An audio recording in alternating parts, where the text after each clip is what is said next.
बिस्मिल्लाहिर्रहमानिर्रहीम। अस्सलामु अलैकुम to all of my dear students. इस लेक्चर में हम एटम के बैकग्राउंड को डिस्कस करेंगे कि एटम डिस्कवर किसने किया, एटम कहते किसे हैं, उसकी पहली डेफिनेशन क्या थी और मॉडर्न डेफिनेशन क्या है। एटम के रिलेटेड कौन कौन सी थ्योरीज और मॉडल्स पेश किए गए उनको डिस्कस करेंगे। सबसे पहले हम डिस्कस करते हैं कि एटम कहते किसे हैं और किसने डिस्कवर किया। एक ग्रीक फिलासफर था जिसका नाम था डेमोक्रिटस। डेमोक्रिटस ने कहा कि नेचर के अंदर कोई भी मैटर है, कोई भी चीज़, वो सॉलिड हो, लिक्विड हो, गैस हो या प्लाज्मा हो, कोई भी मैटर हो, हर मैटर छोटे छोटे पार्टिकल से मिलके बना है। अब वो जो सबसे छोटा पार्टिकल जिसको हम मज़ीद डिवाइड ना कर सकें, उस छोटे पार्टिकल को डेमोक्रिटस ने एटमॉस का नाम दे दिया। एटमॉस एक ग्रीक वर्ड है जिसका मतलब है इंडिविजिबल, मतलब जिसको हम मज़ीद डिवाइड नहीं कर सकते। इस इंडिविजिबल पार्टिकल को ग्रीक लैंग्वेज के अंदर एटमॉस कहते हैं और इंग्लिश के अंदर एटम कहते हैं। फॉर एग्ज़ाम्पल, आपके पास एक पेपर है, आपने उस पेपर को आधा कर दिया। आपके पास वो जो आधा पीस आया पेपर का, आपने उसको मज़ीद आधा कर दिया। आपने वो जो आपके पास पीस आएगा पेपर का, आपने और उसको कट कर दिया। अब काटते काटते एक ऐसा टाइम आएगा कि आप उस पेपर को मज़ीद कट नहीं कर सकते।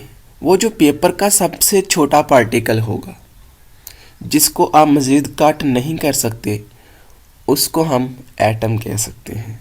मतलब एटम सबसे छोटा पार्टिकल है जिसको हम मज़ीद डिवाइड नहीं कर सकते।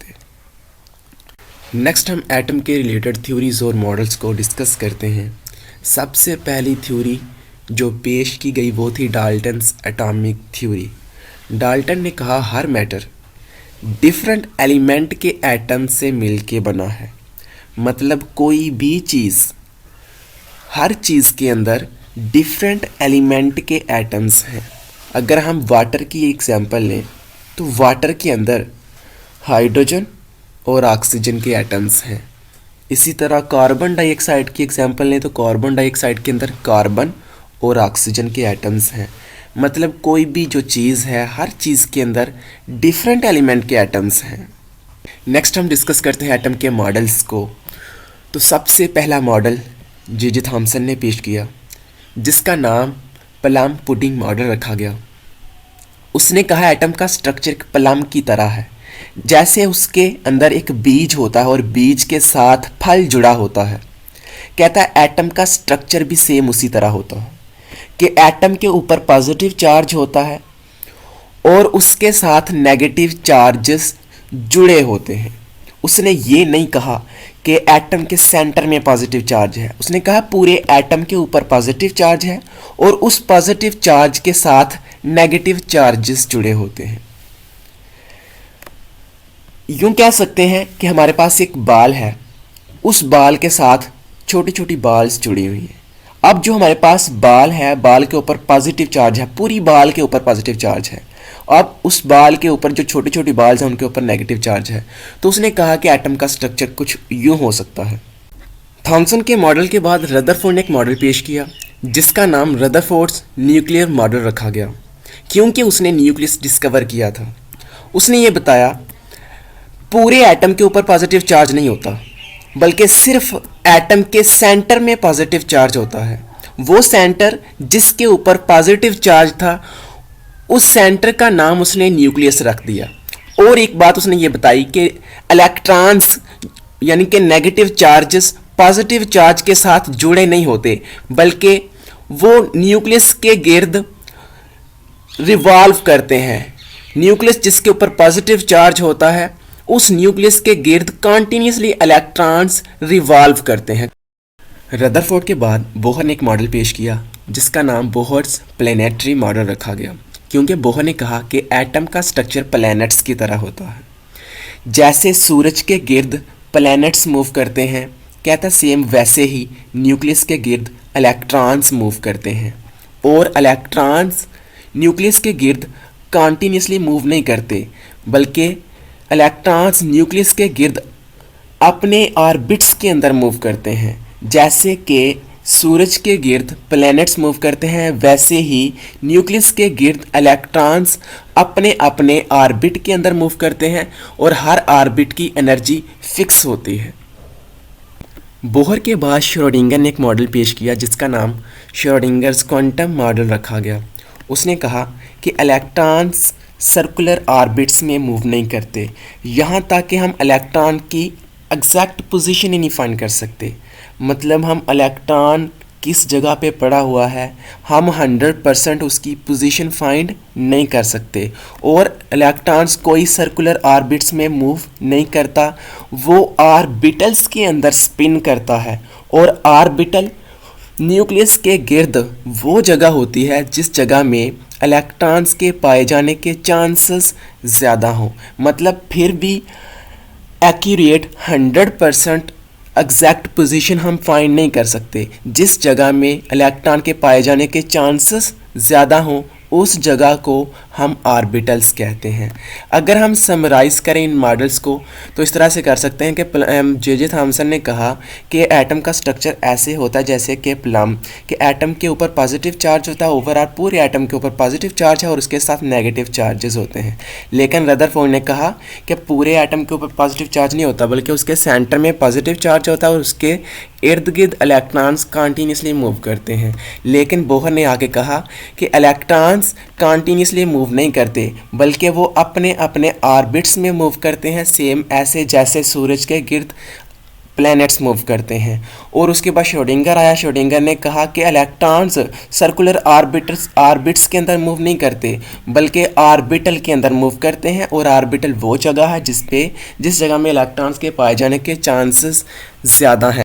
अब इन मॉडल्स को देख के ये पता चला कि एटम को हम मज़ीद डिवाइड कर सकते हैं, जिससे ये प्रूव हुआ कि डेमोक्रिटस की डेफिनेशन गलत हुई, जिसने कहा था कि एटम सबसे छोटा पार्टिकल है जिसको हम मज़ीद डिवाइड नहीं कर सकते। लेकिन यहाँ से इन मॉडल से ये प्रूव हो गया कि एटम को हम मज़ीद डिवाइड कर सकते हैं, इसके अंदर मज़ीद सब एटॉमिक पार्टिकल्स होते हैं। तो इसकी जो करेक्ट डेफिनेशन होगी वो इस तरह से कर सकते हैं। एक तो इस तरह से कर सकते हैं कि एटम वो सबसे छोटा पार्टिकल है जो कि किसी रिएक्शन में हिस्सा ले सकता है, या फिर इस तरह से डेफिनेशन कर सकते हैं कि ये वो सबसे छोटा पार्टिकल है जो कि आज़ाद रह भी सकता है, नहीं भी रह सकता। मतलब वो इंडिपेंडेंटली रह भी सकता है, वो नहीं भी रह सकता, क्योंकि कुछ ऐसे एटम्स हैं जो इंडिपेंडेंट रह सकते हैं और कुछ ऐसे एटम्स भी हैं जो कि इंडिपेंडेंट नहीं रह सकते, जैसे helium, neon, argon, krypton, xenon etcetera. ये जो पार्टिकल्स हैं ये इंडिपेंडेंटली रह सकते हैं क्योंकि ये स्टेबल हैं, ये रिएक्ट नहीं हो सकते, ये इंडिपेंडेंटली रह सकते हैं। लेकिन कुछ ऐसे एटम्स हैं जैसे कि हाइड्रोजन, ऑक्सीजन, नाइट्रोजन वगैरह, ये ऐसे एटम्स हैं जो कि इंडिपेंडेंटली नहीं रह सकते, ये बहुत ज़्यादा रिएक्टिव एटम्स हैं। तो हम फिर इस तरह से कह सकते हैं, डेफिनेशन यूँ कर सकते हैं कि एटम वो स्मॉलेस्ट पार्टिकल है जो कि आज़ाद रह भी सकता है, नहीं भी रह सकता। कुछ ऐसे एटम्स हैं जो कि आज़ाद रह सकते हैं, कुछ ऐसे एटम्स हैं जो आज़ाद नहीं रह सकते। या फिर इस तरह से भी डेफिनेशन कर सकते हैं एटम की कि ये वो स्मॉलेस्ट पार्टिकल है जिसके अंदर मज़ीद सब एटॉमिक पार्टिकल्स होते हैं, जैसे कि electrons, protons, neutron, positron, meson etcetera. एक न्यूक्लियस के अंदर, एटम के अंदर 100 से ज़्यादा, 100 से ज़्यादा सब एटॉमिक पार्टिकल्स हैं। सिर्फ इलेक्ट्रॉन, प्रोटॉन, न्यूट्रॉन जो है ये सब एटॉमिक पार्टिकल्स नहीं है, बल्कि 100 से ज़्यादा सब एटॉमिक पार्टिकल्स हैं एक एटम के अंदर। इतना ज़्यादा मज़ीद डिवाइड कर सकते हैं उस एटम को हम। उसके अंदर इलेक्ट्रॉन्स होते हैं, प्रोटॉन्स होते हैं, न्यूट्रॉन्स होते हैं, मीज़ॉन होते हैं, एंटी न्यूट्रिनो होता है, न्यूट्रिनो होता है, 100 से ज़ायद सब एटॉमिक पार्टिकल्स होते हैं। तो ये डेफिनेशन गलत साबित हो गई कि एटम वो पार्टिकल है, सबसे छोटा पार्टिकल है जिसे हम मज़ीद डिवाइड नहीं कर सकते। हम मज़ीद डिवाइड कर सकते हैं, उसके अंदर ये डेफिनेशन भी कर सकते हैं हम कि एटम स्मॉलेस्ट पार्टिकल है जिसके अंदर मज़ीद सब एटॉमिक पार्टिकल्स होते हैं। या फिर इस तरह से डेफिनेशन कर सकते हैं कि ये वो स्मॉलेस्ट पार्टिकल है जो कि आज़ाद रह सकता है और आज़ाद नहीं भी रह सकता। कुछ ऐसे एटम्स हैं जो आज़ाद रह सकते हैं, कुछ ऐसे एटम्स हैं जो आज़ाद नहीं रह सकते। इस तरह से भी डेफिनेशन कर सकते हैं कि एटम वो स्मॉलेस्ट पार्टिकल है किसी एलिमेंट का जो कि किसी रिएक्शन में हिस्सा ले सकता है। तो ये डेफिनेशन करेक्ट है, ये डेफिनेशन गलत साबित हो चुकी है कि एटम को हम मज़ीद डिवाइड नहीं कर सकते। डियर स्टूडेंट्स, अगर आपको लेक्चर अच्छा लगा है तो इस चैनल को सब्सक्राइब करें ताकि नेक्स्ट जो कोई मैं वीडियो अपलोड करूँगा ऑर्गेनिक केमिस्ट्री के रिलेटेड या फिर FSC पार्ट 1 के रिलेटेड आपको आसानी से मिल सके। ओके बच्चे।